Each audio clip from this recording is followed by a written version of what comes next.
Fala pessoal, aqui quem fala é Vitor Hugo Fernandes, professor e comentarista político. Hoje estou aqui para discutir o seguinte: Lula já é, na prática, o presidente do Brasil.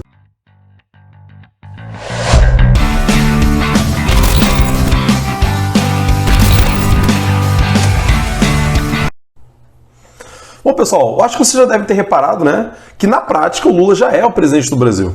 E por que eu estou falando isso? Bolsonaro sumiu. Não se vê mais Bolsonaro. Bolsonaro desapareceu. Bolsonaro não governa mais. Você não vê mais ele trabalhando, ele não tem mais agenda. Bolsonaro não aparece mais, ele sumiu, inclusive até das redes sociais. Ele não está mais fazendo um monte de publicações, né? Tem gente, quem acompanha as redes sociais dele, né, está revelando que Bolsonaro está publicando infinitamente menos do que publicava pouquíssimo tempo atrás. Bolsonaro está completamente desaparecido, está abatido e está tramando uma forma de como se manter vivo politicamente.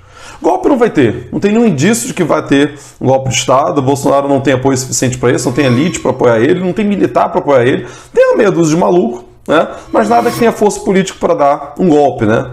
E na prática, pela primeira vez na história, o Lula já está governando. Logo depois das eleições, na prática, o Lula já está governando. Vai ser pela primeira vez na história do Brasil um governo de 4 anos e 2 meses. Que na prática o Lula já está fazendo os acordos políticos, o Lula já está representando o Brasil no exterior. Lula é tratado pela mídia brasileira e mídia do exterior já como presidente do Brasil. As pessoas se referem a Lula, como aliás, antes inclusive das eleições, já se refere a Lula como presidente Lula. E muitas vezes o Bolsonaro nem era chamado de presidente, não tinha moral política nenhuma para isso. Lula é convidado para os eventos do exterior, Lula fala em nome do Brasil já, Lula faz acordos políticos, Lula já convida o governo da França, o governo da Alemanha, o governo da Suíça, o governo de outros países para poder compor, por exemplo, a questão do fundo amazônico, para poder preservar e discutir a questão da Amazônia. E Bolsonaro é ignorado. Tem eventos para o qual Bolsonaro não é convidado, sendo que ele é o presidente oficialmente do Brasil, e Lula já é convidado para falar pelo Brasil.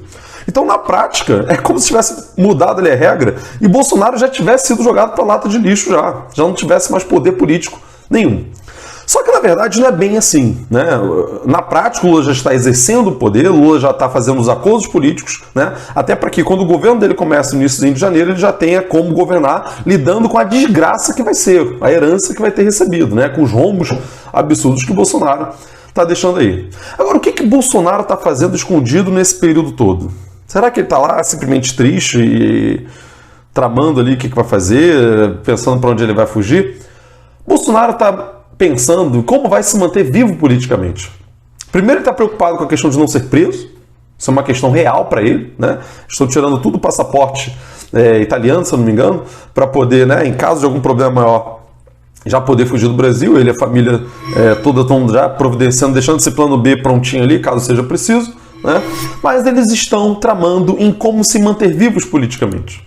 E a forma mais eficiente deles se manterem vivos politicamente é fortalecendo esses atos golpistas. Não vou nem mais chamar de antidemocrático, acho que é muito frouxo, muito fraco chamar de antidemocrático esses loucos terroristas que a gente está vendo por aí, né? Esse pessoal que não está simplesmente fechando rua, estão na porta de quartéis, estão cometendo vários atos violentos, assassinos, terroristas. Brasil afora, até problema de usar esse tipo de palavra aqui com relação à monetização do vídeo, né? Mas é porque é isso que eles são. É isso que eles são. E Bolsonaro está indiretamente apoiando esse pessoal. Indiretamente ou, em alguns casos, diretamente mesmo, né? Você tem várias evidências aí de que há um financiamento privado, que empresas estão bancando isso, e que o dinheiro dessas empresas para fazer isso, às vezes vem do próprio empresário, mas às vezes vem de um fundo desviado do fundo público, né, do Estado, do dinheiro do Estado, para poder ir para esses empresários e depois voltar para bancar essas manifestações golpistas que a gente está vendo por aí, Brasil afora. A força de Bolsonaro é a força desse movimento. Então Bolsonaro precisa manter vivo o máximo que ele puder esse movimento. Bolsonaro precisa manter esse pessoal alerta, ele precisa criar um mito, uma narrativa de que ele é um mito. A narrativa de um herói que tentou mudar o sistema e não conseguiu, e foi barrado pelo sistema.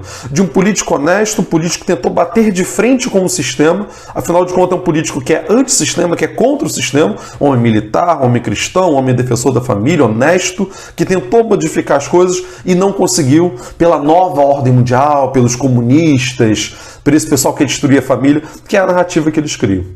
Então, quanto mais Bolsonaro conseguir manter essa base viva, isso vai fortalecer Bolsonaro, manter Bolsonaro vivo politicamente. Sem isso, Bolsonaro vai desaparecer. Imagine se ocorrer de fato a prisão de um membro da família Bolsonaro por corrupção, e evidências para isso, indícios para isso, tem muitos. Isso desmoraliza eles.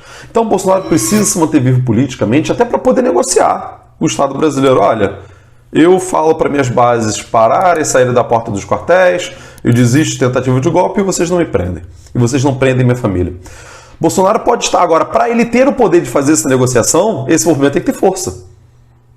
Se esse movimento não tem força, para que o Estado vai negociar? Para que o STF vai negociar? Para que o Alexandre de Moraes vai negociar? Para que o Lula eventualmente vai negociar com o Estado brasileiro, com o Poder Legislativo? Agora o Lira, que está do lado do Lula, né? Você vê que é tudo comprável, né? Dá cargos para eles e eles vêm pro lado. A direita liberal, chamada de centrão. Sempre foi isso, sempre foi assim.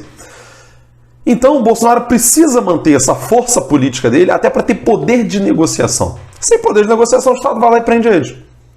Entende?